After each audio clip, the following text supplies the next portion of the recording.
She said she's here in secret, hiding from her family. They don't know they're here. Her school is number 4 on the New York Times list. Can she now quit hiding them under the sink and so forth? I don't know that, and you know, I really want. It's not my problem. Well, I know clearly it's your problem. I want to answer the question in earnest because you asked it in earnest. I don't, as much as I really want to have my books go up the bestseller list and reach more readers, I don't necessarily think quality is indicative of where the book lies on the list, and certainly appropriate G-rated. I mean, porn makes more money than the NBA. My stuff is porn. I'm just saying, you know, I mean, I don't know if that's how your family rolls. You know, if they're like, well, I'm only going to watch it if Nielsen says it's great, you know, and so you get like, you know, if that's how they are, you maybe divorces. You know, think about taking your own death, maybe. I mean, you can put the books anywhere you want. Get a new library card. Screw those fines. No, I don't know if that's what's really funny. That changed you? Has it changed me? I don't know. I'm a cult author. Even I just got a big ass cult. I got a letter today. It was from a guy, a newspaper editor in Toronto, who was just reaming my ass for my gigantic ego and how a unheard of cult author could possibly be such a prick like I am and stuff. No, Oprah has not. No. Yeah. You remember when what was that guy, that James Franzen, that said, "Oh, I don't want to have Oprah be my book." You know what I'd say if Oprah called me? Thank you, Oprah.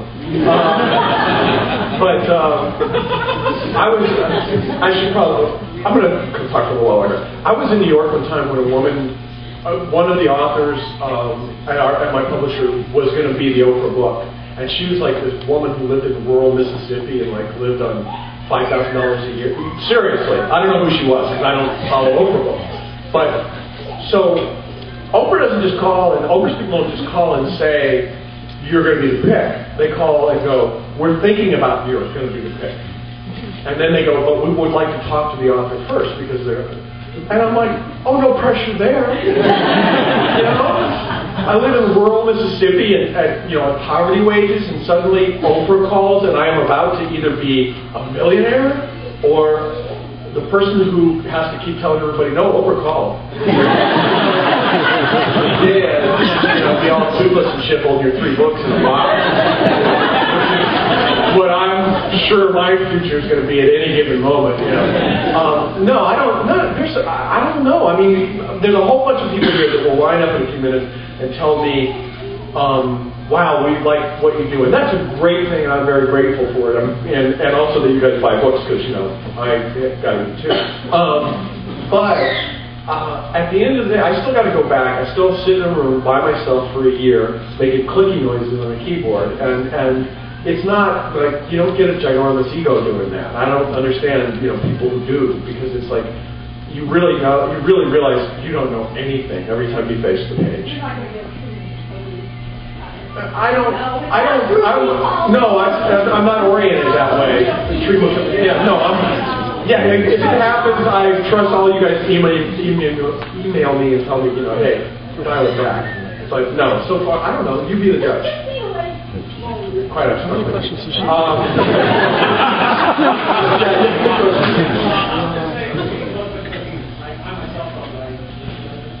His question is the character Tommy in Bloodsucking Thieves and You Suck is a young writer from the Midwest who moves to California and to write, and that is similar to mine. Yeah, and is that autobiographical? And will we see those characters again? Yes and yes. I'm about halfway finished writing Bite Me, a love story.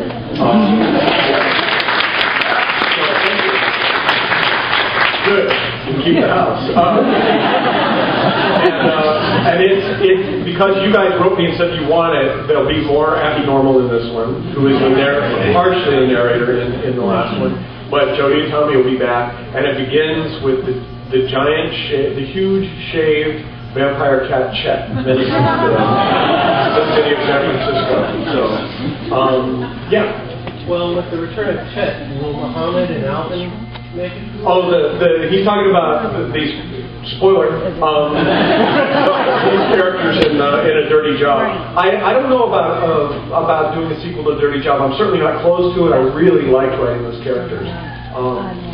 And I love the Hellhounds, So, but I don't have that kind of slated to do a sequel because I kind of like doing, as you may have noticed, different stuff. I don't want to write the same book over and over and over again, and otherwise I'd be doing Practical Demon, keeping 14 now. Yeah, but, I gotta keep you guys guessing. So, I could do it. I'm not averse to it. I like writing those characters. I like writing about San Francisco. But right now I'm going to put my back into doing finishing Bite Me, and then I'm going to write a book about French painters. I'm not saying. I took that shit for free, my friend. A lot of it, when you ask these questions, I don't know. I just sit down and I go, it would be really cool if a guy with a samurai sword came in here right now.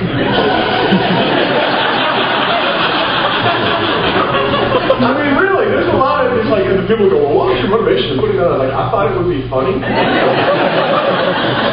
have a 400-pound dog eating, like, transmission parts and stuff. Like, so, I'll get it for you.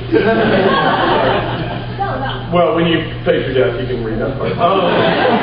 Anyway, and I wanted to finish your question. Tommy's probably the most autobiographical character of mine. But me when I'm 19, obviously I have matured a little bit. I have a career beard. But yeah, I was a lot like Tommy when I went to California, just sort of goofy. But that's and some of my characters are. Everybody's characters have some autobiographical material in it because it's how you respond to the world. But most of them, if they're based on anybody real, they're composites of because it makes it more interesting. A lot of times somebody's sort of OCD and they come over to your house and move all your furniture or something. But that's not enough to sustain a character in a book. You can't just have the OCD guy and that's his whole shtick. So especially a main character, they got to be more complex. So you might take a bunch of different characteristics and Frankenstein it into one character. So that most characters are based on your experience, but they're not necessarily a character sketch of a real person.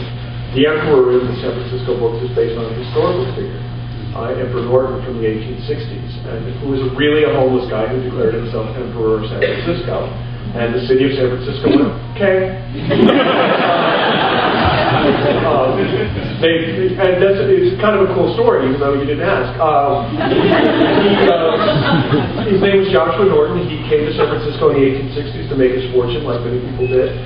He put all of his money on Englishmen, and put all of his money on rice futures because he saw all these Chinese people that he'd never seen before. And the bottom of the rice market, he went broke and crazy, declared himself Emperor of San Francisco, Alta California, and Protector of Mexico. The people of San Francisco, as I said, went, okay, and the tailors made him these great athletic jackets with the big tails and the top hats.